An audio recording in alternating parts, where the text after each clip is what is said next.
try to describe the entire phenomena around drug prohibition, but most notably in my mind, drug testing. So I think in a 1972 New England Journal of Medical article, Lester coined the phrase psychopharmacological McCarthyism. And to a large degree, from my point of view, you take an otherwise perfectly good worker who's productive day one, and then the next day you give them a drug test and you find some inert metabolites in their body, that the next day that they're fired and they're considered a bad employee is the definition of psychopharmacological McCarthyism. That the test, the scientific test, is determining the virtual worth of that individual. To think that people are being judged on the quality of their excrement and not on the quality of their education, their civic mindedness, their skill sets, etc. So Dale did a lecture some months ago on drug testing and wanted to do it again for this audience and wanted to build around that. And so each panel member is looking at different components of drug testing and how they profoundly, legally, morally, financially impact individuals who are on the wrong side of that chemical analysis. Dr. Dale Garinger.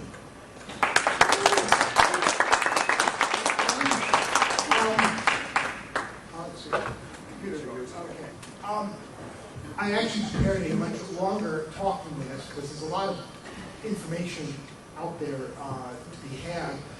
It's available, fortunately, on the CD that came with the conference, and it's going to be posted on the website too. I'm not going to give the full talk because it could go on for an hour. I will try to give an abbreviated description of the outline of the basic facts about drug testing specifically for marijuana and why it basically doesn't work.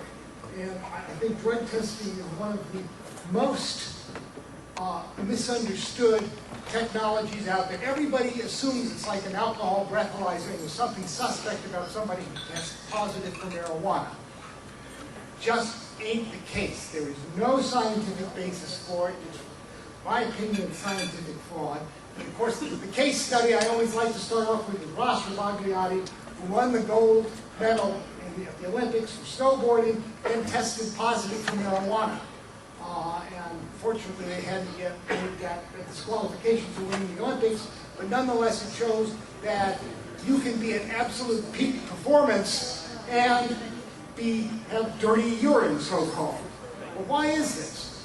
I'm going to talk now and give you a quick overview of the nature of marijuana testing. In particular, I'm going to be looking at urine and blood testing for cannabis and try to explain just what the tests do and what they measure, because there's a lot of confusion on that score, and it can be cleared up with a few graphs, hopefully.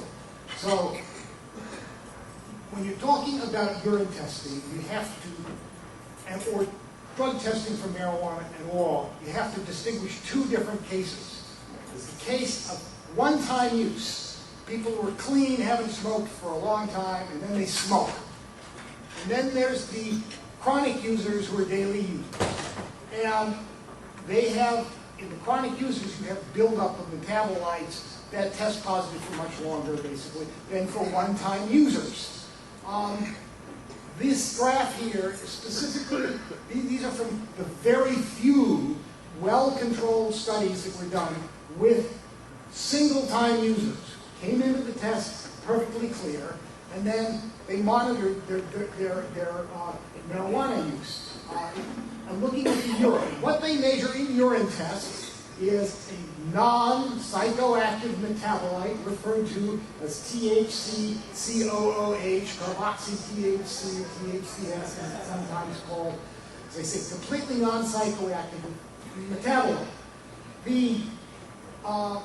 The two middle lines, the green line and the red line, are typical examples that I chose from all the subjects in these studies, showing what usually happens with one-time users. And you can find that, okay, first of all, I have to explain that there is a cutoff 50 nanograms per milliliter is the standard cutoff that's used for most drug tests. And usually you do not get a number saying you're at 65 or 35 or 50, you just get a pass or fail.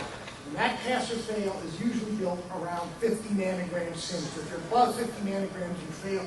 If you're below, you pass. And you'll notice that for the green and red cases, everybody here took one NIDA joint. And you'll notice that they tested positive in the hundreds of nanograms there for over 24 hours. And then actually up to almost 48 hours, 2 days, before they went down under that line. You should also notice that the levels fluctuate and that they go above the line and below the line at different places. So this is very tricky technology. You can't assume that you're clean just because you've gone down below the line once. Also note, there was an exceptional case, same study, same dose. The line on the bottom, subject E, never tested positive at all. All right? Never tested positive. Now, another study, all right, the top line. Somebody was given a strong oral dose of THC, sort of a double dose of it, and you'll notice they went way up, and they were testing positive as late as basically 6 days after the test. One-time users can therefore normally will clear up in a day or two, but 6 days is possible and more. We've heard credible reports of normal of up to 2 weeks for one-time use. Okay? Now, that's the one-time users. Here are the chronic users. Okay, when you have chronic users, this is a different study. The metabolite is detectable much longer. Here you see it going out to, at the 50 nanogram level, out to 32 days on one of them. The shortest one was like 4 or 5 days. And chronic users have been reported to test positive. I met somebody just here at this conference who reported 141 days. 88 days is possible, is the longest I found in the literature. It can go on for a very long time. And again, you see this fluctuation up and down from time to time. Okay, and this gives you a rough idea of how long it actually takes to clear up. This is sort of the same data in a different graph, but it shows how many days until people clear. And you'll notice the green bars are at 100 nanograms per milliliter. That's less sensitive than the standard. The red bars are 20 nanograms, which is more sensitive than the standard cutoff. But you'll see the green, at the low standard, most people clear up in about 1 to 10 days if they are chronic users, but they linger out to 50 days in certain cases. And if you up the detection threshold and use look at the red bars instead, usually it takes like 3 weeks to clear up and maybe out to 80 days. So there's a very large variability here. Now I want to just contrast these days and weeks of detection time with the actual impairment period for marijuana. I don't know whether these graphs came through as quickly as well as I'd like, but to summarize the upper left graph there, it basically, this is a look at the studies on how long marijuana impairment can be detected in the lab. And generally, 150, they see strongest effects in the first 150 minutes. Significant and impairing effects. When you go on beyond that to about 4 hours or so, there are detectable effects, but not necessarily things that we'd be terribly concerned about. And when you get out to 8 hours, basically you can't detect anything anymore. So it's really the first 2.5 hours are the most concerned.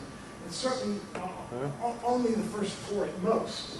Now, look at the graph down at the bottom left.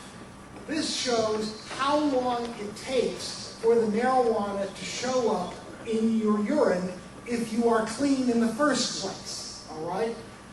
Going clean and you smoke marijuana. As you will notice, it takes around 4 hours or more before the marijuana shows up in your urine. So if you're a one-time user and you are testing positive, you've probably gone beyond the impairment period already.